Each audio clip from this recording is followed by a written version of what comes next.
Olá, agentes da história, meus queridos alunos, amigos, seguidores. Aqui é o professor Rafael Vicente e este é o podcast Agentes da História. Pois bem, vamos à parte 2 do tema Primeira Guerra Mundial. No episódio anterior vimos basicamente o contexto, o que aconteceu antes da Primeira Guerra Mundial, as causas e motivos que levaram a este acontecimento de caráter e consequências globais. Vimos que o século XIX foi marcado pela busca de novos territórios e mercados por parte das principais nações europeias. O destaque foi para a Alemanha, a Grã-Bretanha e também a França. Durante o século XX, estas rivalidades se intensificaram, fazendo com que quase todos os países do mundo se envolvessem nessas disputas. Surge a partir daí a Grande Guerra, ou Primeira Guerra Mundial, como ficou conhecida depois, para diferenciar da Segunda Guerra que aconteceu também. Então, lembrando, foi de 1914 a 1918. O século XIX foi bastante significativo para a Alemanha, que nasceu como nação em 1871. Após a unificação, liderada pelo primeiro-ministro da Prússia, Otto von Bismarck, a Alemanha se tornou uma das principais potências industriais do planeta. Isto só foi possível após a conquista da região da Alsácia-Lorena, que pertencia até então à França, rica em minério de carvão. No século XIX, a Alemanha passou a disputar regiões no continente africano e asiático também. Quem não gostou nada de observar esta ascensão foi a Grã-Bretanha, líder do comércio marítimo e inimiga mortal da agora nação alemã. Em uma de suas publicações, um jornal inglês desse período deixa claro tal aversão, dizendo que a Alemanha deve ser destruída. Obviamente, a França também não deixaria barato a derrota na Guerra Franco-Prussiana de 1870-1871, quando perdeu sua tão preciosa região da Alsácia-Lorena. A inimizade, então, entre esses países vizinhos já era antiga e ficou ainda pior a partir daí. Ao mesmo tempo, havia também a Rússia com projetos expansionistas. Chegamos, portanto, à região dos Balcãs, uma região de bastante conflitos. Território habitado por povos eslavos, que é um grupo linguístico. Envolveram-se assim sérvios, poloneses, tchecos, eslovacos, búlgaros, servo-croatas, ucranianos e os próprios russos. Os povos eslavos estavam sob o poder do Império Austro-Húngaro e também o Império Turco. A Rússia tomava para si, então, o direito de defender essa região como um todo desses governos. Japão e Estados Unidos também estavam com pretensões expansionistas, ou seja, o jogo de guerra estava pronto para ser iniciado, precisava alguém dar o start, o pontapé inicial. Após o período conhecido como pós-armada e a formação das alianças, conforme vimos no episódio anterior, a Tríplice Aliança, lembrando aqui, Alemanha, Itália, Império Austro-Húngaro, e a Tríplice Entente, que tem ali a Grã-Bretanha, no caso a Inglaterra, França e Rússia. O que gerou então esse conflito foi o assassinato do herdeiro austro-húngaro, do Império Austro-Húngaro, Francisco Ferdinando, e sua esposa, em uma visita diplomática a Sarajevo, na Bósnia. Serviu então como esse marco inicial do conflito. O autor dos disparos foi Gavrilo Princip, um estudante sérvio da Bósnia e autodeclarado nacionalista iugoslavo ligado à organização conhecida como Mão Negra. Depois de um mês desse atentado, a Áustria-Hungria declarou guerra à Sérvia, acusando-a de favorecer esse atentado. A reação em cadeia foi imediata. Em uma semana, os blocos rivais estavam em guerra. Durante agosto a novembro de 1914, os alemães marcharam em duas frentes de batalha, ocidental contra franceses, ingleses e belgas, e oriental contra os russos.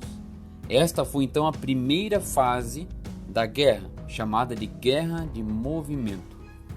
Sem vitórias decisivas para ambos os lados, na frente ocidental, o conflito fica estagnado, dando início à segunda fase da guerra, chamada de Guerra de Trincheiras, cujo objetivo era o de firmar posições. Do lado oriental, as coisas foram bem para os alemães, que venceram inúmeras batalhas contra o despreparado exército russo. Na Primeira Guerra Mundial, nós tivemos a estreia de novas armas, metralhadoras, gases venenosos, tanques, submarinos, aviões, lança-chamas.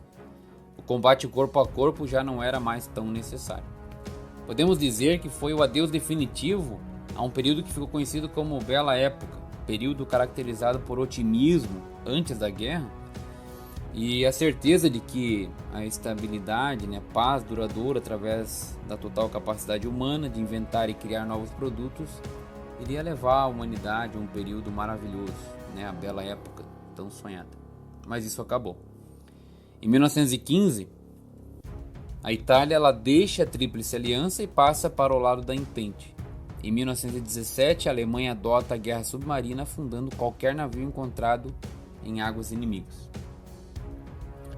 Destaque vai também aqui, nesse momento, para o navio norte-americano Lusitânia e o navio brasileiro Paraná, afundados pela Alemanha. Neste mesmo ano, estes dois e também outros países americanos entram na guerra ao lado da Tríplice Entente.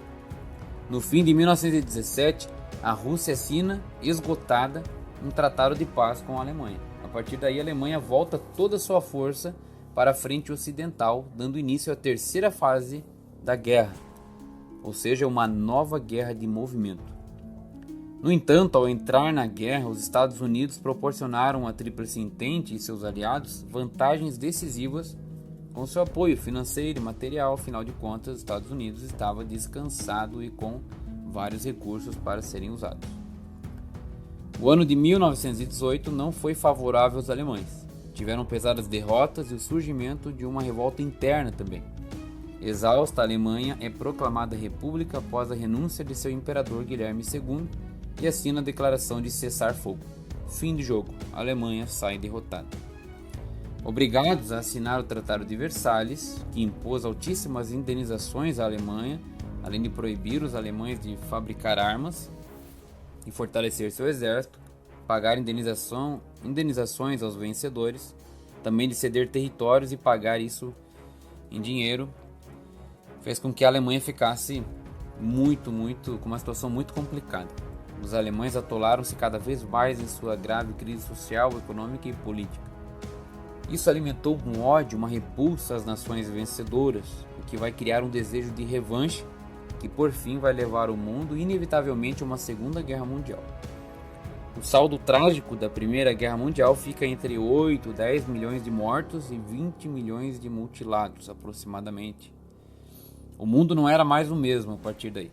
O mapa europeu é alterado, surgem novas potências, sendo agora os Estados Unidos a maior delas.